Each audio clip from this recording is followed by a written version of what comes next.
그나마 나를 인간 취급해주던 두 사람이 다 이렇게 돼버렸네.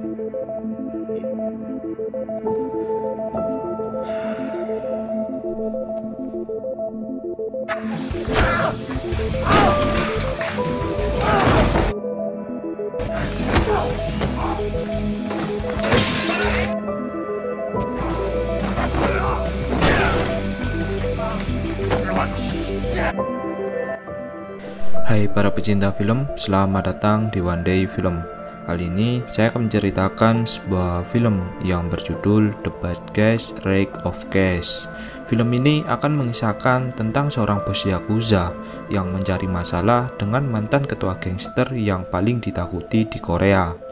Baiklah, tanpa berlama-lama langsung saja kita masuk ke alur cerita filmnya. Di awal film, kita diperlihatkan bos Yakuza yang membunuh seorang ketua gangster. Kemudian, kita beralih ke sebuah penjara di Korea Selatan. Terlihat seorang pria bernama Park Wung Chul, dia merupakan mantan bos gangster terkuat yang pernah memimpin di wilayah Korea. Kemudian, Wung Chul mendatangi sebuah ruangan yang sedang terjadi keributan. Saat Wung Chul tiba di ruangan tersebut, seketika tahanan yang berada di sana langsung membubarkan diri dan merasa ketakutan. Namun, seorang tahanan baru bersikeras untuk mencoba mengajar Wung Chul. Wung Chul yang memiliki pengalaman bertarung dengan mudah melumpuhkan tahanan baru tersebut. Tak lama kemudian, Wung Chul dipanggil oleh pemimpin penjara yang akan memberikan sebuah informasi. Pemimpin penjara itu memberikan sebuah koran di mana seorang pemimpin gangster yang merupakan sahabat lama Wung Chul dikabarkan tewas karena dibunuh. Malam harinya, Wung Chul mendatangi pemakaman sahabatnya tersebut. Di sana, Wung Chul teringat masa-masa bersama sahabatnya ketika dirinya masih menjadi ketua gangster.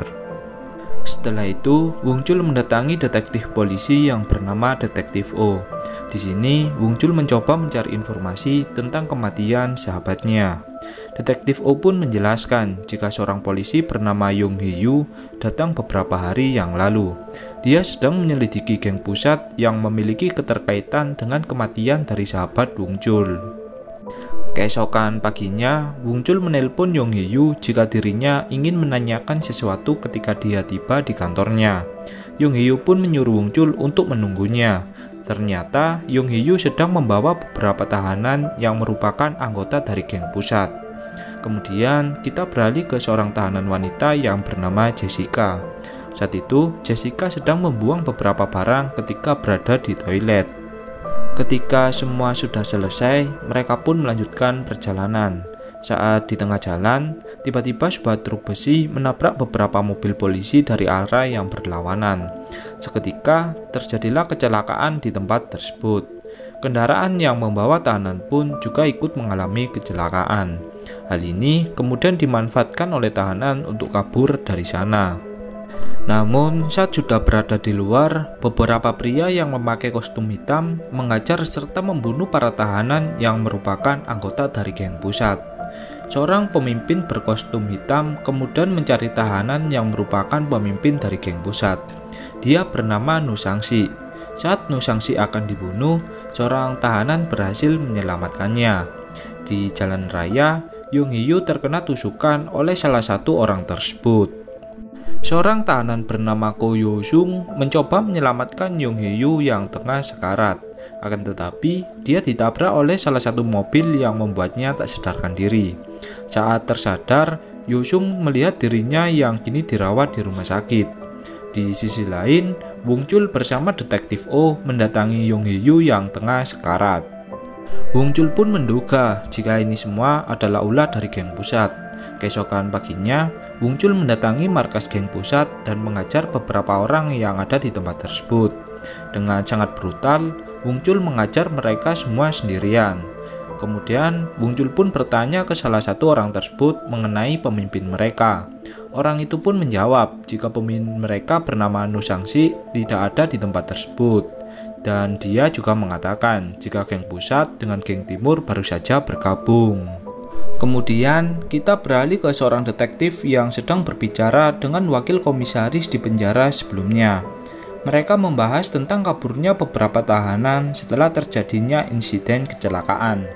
Setelah itu, detektif tersebut pun berencana kembali ke kantornya. Saat di tengah jalan, detektif tersebut berpapasan bersama detektif O.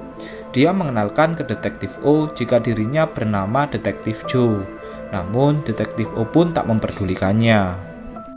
Setelah itu, detektif O mendatangi bar dan menceritakan kepada temannya mengenai detektif O yang memiliki sebuah tim yang terdiri dari beberapa tahanan terkuat untuk menangkap para penjahat. Di sisi lain, detektif O mendatangi seorang tahanan bernama Yosung.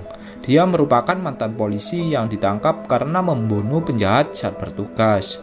Di sini, detektif O yang mengetahui kehebatan Yosung mengajaknya untuk bergabung ke dalam timnya untuk menangkap beberapa buronan penjahat. Jika berhasil, imbalannya adalah pengurangan masa tahanan selama 5 tahun.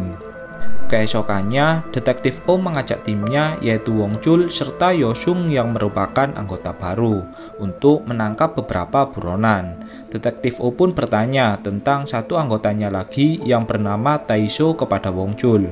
Wong Chul pun mengatakan jika Taisho menolak untuk ikut ke dalam misi kali ini.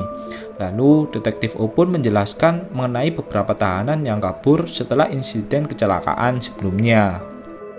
Saat detektif O menunjukkan foto Jessica, Wong Chul pun mengenalnya sebab dia merupakan teman dekat dari anak buah Wong Chul saat dirinya menjadi ketua gangster dahulu. Dengan segera, mereka pun mendatangi anak buah Wong Chul yang bernama Juljo. Kemudian terlihat Juljo yang sedang membuat onar di salah satu toko. Di sana, dia menyuruh seluruh pelanggan untuk segera keluar. Namun, ada salah satu pelanggan yang tetap duduk di mejanya. Saat Juljo mendatanginya, dia pun terkejut sebab dia ternyata adalah Wong Chul yang merupakan bosnya dahulu. Juljo pun seketika merasa ketakutan. Anak buah dari Juljo mencoba mengajar Wong Chul, namun Juljo melarangnya. Wong Chul yang kesal dengan kelakuan dari anak buah Juljo kemudian memberikannya sedikit tekanan di punggungnya. Juljo yang melihatnya pun kemudian melarikan diri dengan rasa ketakutan. Wong Chul pun mengatakan jika dia hanya ingin bertanya kepadanya. Kemudian kita beralih ke Jessica yang sedang membeli sebuah pakaian. Di sini Juljo mendatangi Jessica karena mereka berdua adalah seorang sahabat. Akan tetapi semua hanyalah sebuah jebakan. Jessica pun masuk ke perangkap dari detektif O. Kemudian Jessica mencoba melarikan diri dari sana. Merasa tak ada kesempatan lagi, dia pun menyerahkan diri. Jessica kemudian dibawa ke markas sebelumnya. Di sisi lain, Yosung menemukan informasi mengenai pemimpin geng pusat atau Nusangsi. Seketika, Jessica pun angkat bicara jika dirinya mengenal dekat tentang Nusangsi, sebab dahulunya Nusangsi merupakan pemain judi yang sering ditipu oleh Jessica. Kemudian, detektif O pun mendengarkan penjelasan dari Jessica. Di sana, Jessica menjelaskan beberapa tahanan yang kini menjadi buronan. Sebab tahanan tersebut dahulunya merupakan pemain judi yang sering ketipu oleh Jessica. Merasa jika Jessica memiliki kelebihan, detektif O pun mengajak Jessica untuk bergabung ke dalam timnya. Hari demi hari pun mereka lewati untuk mencari informasi mengenai tahanan yang kabur. Setelah seluruh informasi sudah terkumpul, kini mereka pun memulai misinya yang pertama. Di sini, mereka mencoba menangkap seorang pria yang merupakan bawahan dari Nusangsi. Pria itu pun menyadari jika dirinya sedang diawasi oleh orang lain. Kemudian, terjadilah kejar-kejaran antara tim dari detektif O dengan orang tersebut. Namun, orang tersebut pun berhasil dilumpuhkan oleh Wong Chul. Kemudian, Wong Chul memberinya beberapa pukulan agar orang tersebut merasa jera. Tiba-tiba, datanglah detektif Joe yang membawa pergi orang tersebut. Di sisi lain, penyakit dari detektif O tiba-tiba kambuh. Detektif O pun harus dirawat di rumah sakit. Wong Chul pun terpaksa melakukan aksinya sendirian. Di sini, dia mencoba mendatangi pemimpin geng timur yang dulunya merupakan anak buahnya. Orang tersebut pun merasa ketakutan setelah melihat Wong Chul. Wong Chul pun bertanya mengenai pemimpin geng pusat. Namun, orang tersebut pun beralasan tak mengetahui apapun. Tak lama kemudian, datanglah Yosung bersama Jessica untuk menjemput Wong Chul. Mereka pun kemudian mendatangi kantor dari detektif Joe, sebab detektif Joe membawa seorang tahanan yang mereka tangkap sebelumnya. Yosung mengancam akan meledakkan kepala detektif Joe jika dia ikut campur lagi dalam misi mereka.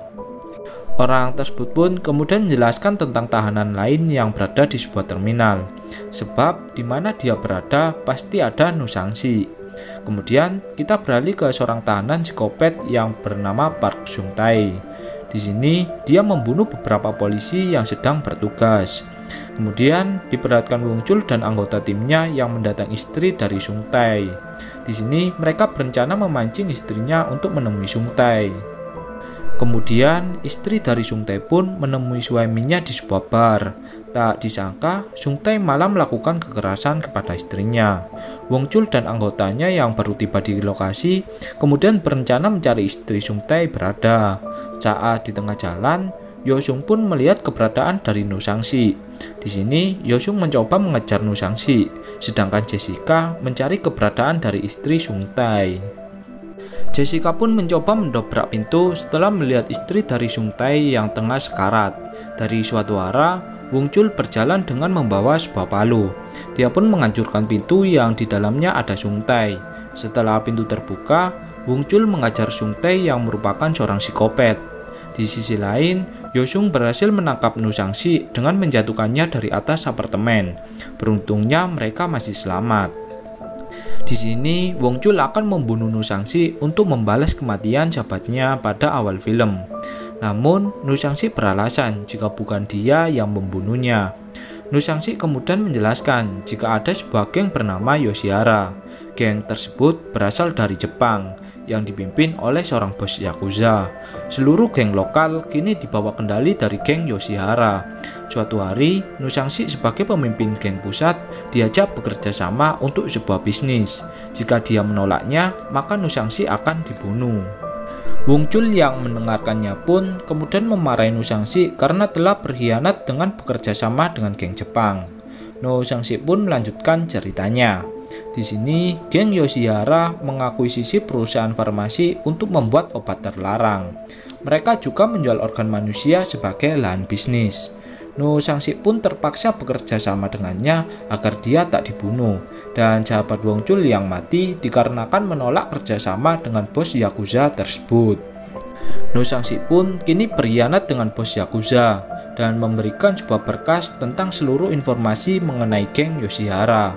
Namun tiba-tiba datanglah wakil komisaris yang memberikan mereka tepuk tangan sebab Nusangsi menjadi buronan geng Yoshihara karena berkhianat.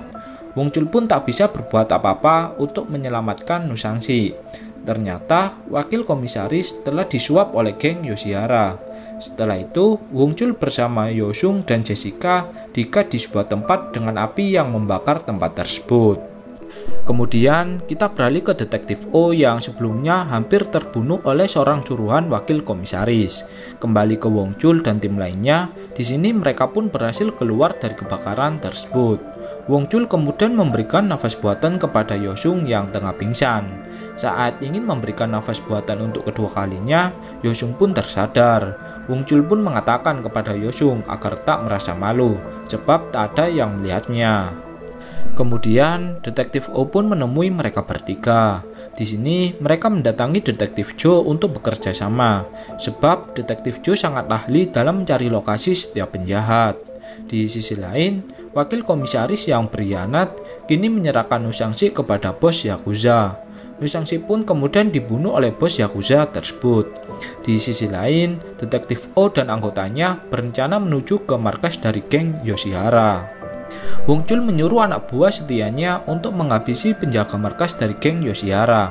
Orang tersebut dijuluki sebagai kaki goblin karena dia memiliki tendangan yang begitu cepat. Kemudian mereka pun tiba di depan pintu masuk dari markas geng Yoshihara. Di sisi lain, wakil komisaris dikhianati oleh bos Yakuza dengan memaksanya meminum obat terlarang. Kembali ke detektif O dan timnya, di sini mereka dihadang oleh pasukan dari geng Yoshihara. Pertarungan pun pecah di antara mereka semua. Wong Chul kemudian menyuruh detektif O dan Yosung untuk mencari keberadaan dari bos Yakuza. Sedangkan dirinya akan menghadapi pasukan geng Yoshihara bersama Jessica dan kaki goblin. Kaki goblin menyuruh Wong Chul untuk menyusul detektif O, sedangkan dirinya dan Jessica akan mengurus para pasukan Yoshihara. Wong Chul pun menaiki anak tangga untuk menyusul detektif O. Di tengah jalan, dirinya harus melawan beberapa pasukan Yoshihara yang menghadangnya. Di sisi yang berbeda, Yosung mencoba berduel dengan tangan kanan dari bos Yakuza. Yosung pun menyuruh Wong Chul untuk menyusul bos Yakuza yang akan melarikan diri. Di atas atap gedung, Wong Chul harus mengejar beberapa penjaga bos Yakuza yang menggunakan senjata. Beralih ke Jessica, di sini dia terkena tusukan pisau yang membuatnya tak sadarkan diri.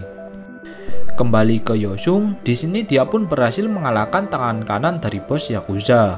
Di atas atap gedung, mantan bos gangster terkuat atau Wong Chul berduel dengan bos Yakuza yang mengambil alih geng lokal. Mereka pun saling membalas serangan satu sama lain. Wong Chul dengan penuh emosi kemudian mengejar bos Yakuza tersebut hingga tak sadarkan diri. Di sisi yang berbeda, detektif O mengajar wakil komisaris yang telah mengkhianati negaranya karena bekerja sama dengan bos Yakuza Jepang. Kembali ke kaki goblin, di sini dia mengecek keadaan dari Jessica. Ternyata Jessica hanya berpura-pura mati agar dirinya tak repot-repot bertarung dengan pasukan geng Yoshihara. Kaki goblin pun terpaksa melawan ratusan anggota geng Yoshihara sendirian. Kini mereka pun berhasil menuntaskan misi mereka. Lalu mereka pun berjalan bersama untuk keluar dari tempat tersebut. Dan kemudian film pun berakhir.